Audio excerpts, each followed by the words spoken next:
From KUNC and the NPR network, this is In The NoCo. I'm Erin O'Toole. Mysterious, unsolicited packages are showing up in people's mailboxes in Colorado and several other states. They appear to be sent from another country, often China. Labels on the packages suggest there's a small piece of merchandise inside, like jewelry or some kind of wire connector.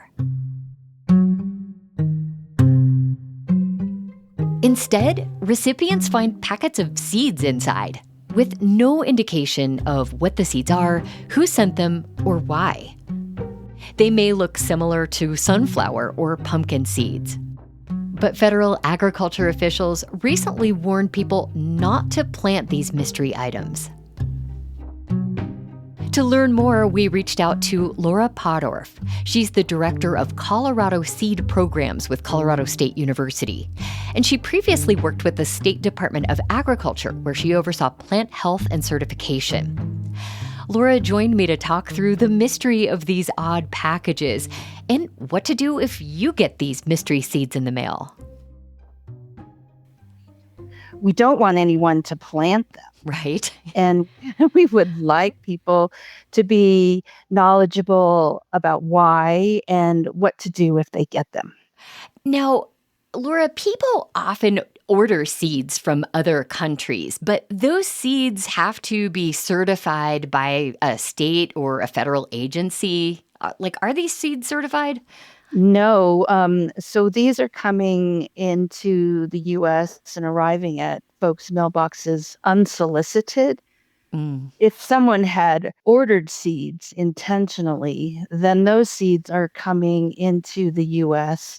in the quote-unquote right way, and they would be accompanied by permits. There would have been testing done on these seeds so that the USDA would then know that the seeds meet the proper requirements. One interesting thing, I guess, about these packages, these mystery packages, is that they're not described as seeds on the outside shipping label. It usually says it's something else, like a small computer cable.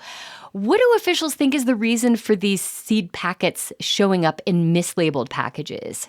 The USDA, when they did the original investigation in 2020, they determined that this was a type of, I guess, scam is a word that can be used accurately. These seeds are inexpensive, and companies or individuals in other countries are sending a large amount of these inexpensive items to folks. And by doing so, they are able to increase the volume of material that they're sending. And so that company's name ends up on searches through Google and other search engines. It ends up at the top of the list when somebody does a search. And I've heard this referred to as a brushing scam. That is what USDA referred to it in 2020. Do agriculture officials consider this some form of bioterrorism? I wouldn't say that they consider it bioterrorism per se. The concern is that it could unintentionally introduce pathogens that infest or infect seeds. They could unintentionally be introduced into the U.S. And so that's the concern. The other concern is that there might be contaminants inside those seed packets that would contain noxious weed seeds. Okay, so I could be planting a harmful invasive species. That's the fear. That's the fear, yes. Well, let's talk about what people should and shouldn't do if one of these mystery seed packets does show up. Right off the bat, you say don't even open the packets. Why keep them sealed? If we open the packets, then there could be contact with the seeds. Some seeds may fall out of the package. So we want to make sure that it's contained and that it is not planted or thrown into the compost pile doesn't reach the landfill. So we just want to make sure that they're contained and sealed in their original packing material. Okay, don't even touch them. And, clearly we shouldn't plant them, but you say don't put them in the trash or the compost either. So what should we do with them should we get one of these packets? What we should do is to take the seeds by mail to the local USDA office here in Colorado. It's located in Aurora. Mhm. USDA would like to receive these packages intact so that they can begin to do their investigation to actually identify the seeds that are in the packet so they can see if they are noxious or what are those seeds and what, if any, noxious weeds or potential pathogens might exist on these seeds. Yeah, I'm curious what happens to them after you send them to the USDA. I mean, do they have some kind of safe way to grow them, like a secure lab? Yes, so USDA has secure laboratories. First and foremost, they, would open the seeds in a safe manner so that, no one is harmed. And then they would identify those seeds, more than likely under a microscope.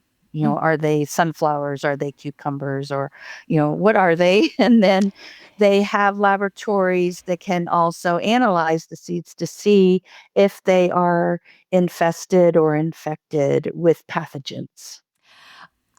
I heard about someone saying they were going to plant the seeds, but inside, in a pot rather than outside. What's the harm in doing that? Again, the same considerations that over time, if those plants germinate, flower, and produce more seeds, we may forget where they came from and they may end up outdoors or they may end up in the trash or in the compost pile at some point. Well, a lot of gardeners like to order plant varieties from other countries. Should anything about these mystery seed packets make us suspicious of seeds we order from outside the US? Well, there is a right way to bring seeds into the US. Trade of seeds is a global industry, so it happens frequently.